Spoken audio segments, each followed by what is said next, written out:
श्री स्वामी समर्थ। आज आपल्या भागवत पारायणाचा हा शेवटचा दिवस। सुरुवात करत असतानाच आपण किती लोक सहभागी होते याविषयी साशंका होती। आपल्याकडे पहिली नावं आली, नाव देत असताना आपण विचार करून देत असतो महिला असताना थोडं कमीच झाले तरी पुष्कळ होते। पण सुरुवात करायची, पारायण करायचे म्हणून 20 लोक जर झाली तरी आपण पारायण करणारा किंवा पारायण जे वाचले शेवटच्या दिवशी ताईने रात्री फोन केला, अजून नाव वाढतात, 10 नावं येतील अजून, म्हणजे टोटल नाही की सर्वांचं पारायण सुखरूप आणि शांतपणे सर्वांचं पारायण झालेलं आहे। त्याबद्दल मी सर्वप्रथम सर्व सहभागी झाले त्यांचे आभार मानतो की हा केंद्र नवीन सेवेत असून नवीन सेवेचे सेवेकरी खूप आहेत, पण पारायणात भाग घेणार नवीन सेवेचे कमी आहेत आणि सगळे बाहेरचे जास्त आहेत।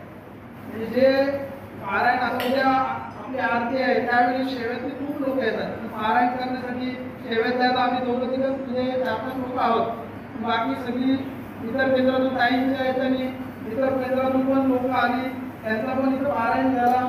ते दरवर्षी आपण आता गुरुकिर्तन केला, त्याच्यानंतर आता भागवत पारायण केलं, त्याच्यानंतर अजून आपल्याला जसे जसे योग येतील तर त्या पद्धतीने आपण पारायण करणारच आहोत।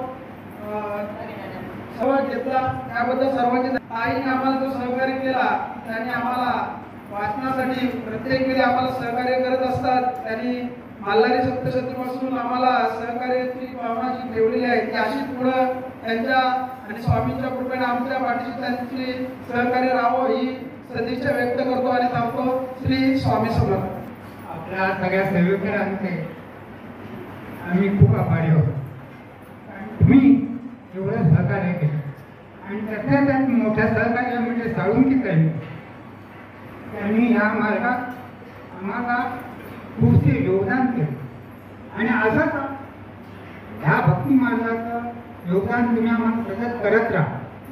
आणि मी सर्व सेवेकरांना सांगतो की इथे आपण स्वामी सेवेसाठी येतो, इथे आनंदाने या, आनंदाने जा, कोणत्याही मनात किंतु ठेवू नका। आज नाही घडली स्वामी सेवा उद्याकडे स्वामी आपल्याकडनं सगळं करून घेते म्हणून कोणता राग झोप द्वेष हा कधीच मनात आणू नका। आपण इथे नुसतं भले साफसफाई केली ना ती पण एक स्वामी सेवा आहे आणि ती पूजा करण्यापेक्षा मोठी आहे हे नेहमी लक्षात ठेवा। आणि हे असं करा, कोणी लाभ देऊ धरू नका। आणि खूप साळुंकेताईंचा आम्ही आभार मानतो, कारण वेळोवेळी या बाबतीत ह्या मार्गात आम्हाला सहकार्य करतात आणि असंच पुढे करत राहावं। आता आपल्याला काय सर्व भक्ती मार्ग किंवा सगळ्या पूजा अवघड नसतात, पण त्या माहिती नसतात, त्या आपण वेड्या वाकड्या घरी करतो। पण घरी करायचं पण कशा करायच्या कशा नाही करायच्या त्याबद्दल आम्हाला त्यांनी एकदा गणपतीपुरी विश्लेषण म्हणजे आल्यानंतर खूप वाटत होती, घरी गेल्यानंतर थोडंसं थकल्यासारखं होत होतं आणि काही करायचं वाटत नव्हतं, पण इथं आल्यानंतर ती स्मृती मिळते ना स्वामींच्या आशीर्वादाने।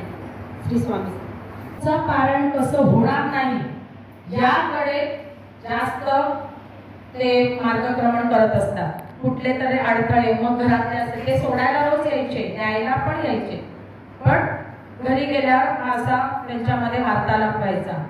स्वातीताईंच्या तर परवा तर त्या इतक्या घाईत गेल्या, अंतरुणावर उतरून त्यांना खाली ठेवलेलं, म्हणजे नुसत्या पाण्यावर त्यांच्या सासूबाई गेले 10 दिवस, पण स्वामींनी त्यांच्याकडून ते पारायण पूर्ण सांगतेपर्यंत करून घेतलं। म्हणून इतर ग्रंथ वाचायचे, पण त्याच्याबरोबर हे भागवत वाचल्याचं जे पुण्य आहे ते सगळ्या ग्रंथांचं सार। त्यामुळे पितृंना मोक्ष मिळाले, पितृ मोक्ष घेत नाही, काही ना काही अडथळे, म्हणून अडथळे जरी किती आले तरी मला बसायचंय, मी पूर्ण पारायण करणार आहे। भले मी चालू केलं, मला काही अडचणी दुसरं कोणतरी बसवेल, पण मी पारायण करेल, मी केंद्रात जाईल। इथे केंद्रात येणं खूप महत्वाचं आहे आणि केंद्र माऊलीने याच्यासाठीच नाव दिलंय की आपण सगळ्या बिघडलेल्या गाड्या आहोत, बरोबर ना होतो। आता हळूहळू सुद्धा आम्ही 2016च्या आधी जसं दादा म्हणाले घरी आम्ही असं पूजा जो जसे सांगेल तसं, पण आता आपल्याला सगळं गुरुमाऊलींकडून ज्ञान मिळालेलं आहे। ते आपण सगळ्या केंद्रांमध्ये सांगतो, देतो, मार्गदर्शन करतो, इथे येऊन 2 शब्द बोलतो, ही स्वामींची कृपा आहे. आणि स्वामी आपल्याकडून करून घेतात. इथे आता 200-250 लोक आरतीला येतात, त्यातले निवडून स्वामींनी फक्त 25 लोकांना पारायणाची संधी दिली. प्रत्येकाला इच्छा असते, काही काळामध्ये किंवा गणपतीची तयारी आणखी काही असेल, काही येत नाहीत, पण तरी सुद्धा इथे बाकी सगळी तयारी केली. अर्चनाताईंची तर सगळ्यात मोठी सेवा आहे, सगळ्यांना पुरवणं, सगळं देणं, तिथे अभिषेक घेणं.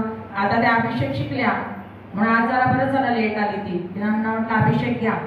आणि हळूहळू आम्हीच असायला पाहिजे असं काही नाही, तुम्ही शिका. कारण बघा आमच्या केंद्रातले बडबडतात, ताई गेल्या तर शेवटच जाऊन राहिल्या म्हणून केंद्रात येत नाही, हे काही येत नाहीत. म्हणून आता जरा एखाद गुरुवार मला एका महिन्यातला सोडा द्यायला पाहिजे आणि या सगळ्यातून जे काही ते झालं असेल ते सोडायचं, आपला ग्रंथ व्यवस्थित गुंडाळायचा, केंद्राचं साहित्य घेतलं असेल ते तिथे ठेवायचं आणि आपण प्रसाद घेऊन मार्गस्थ व्हायचं. आता उद्या दिवशीचं नियोजन स्वामी तुमच्या सगळ्या चालण्या इच्छा पूर्ण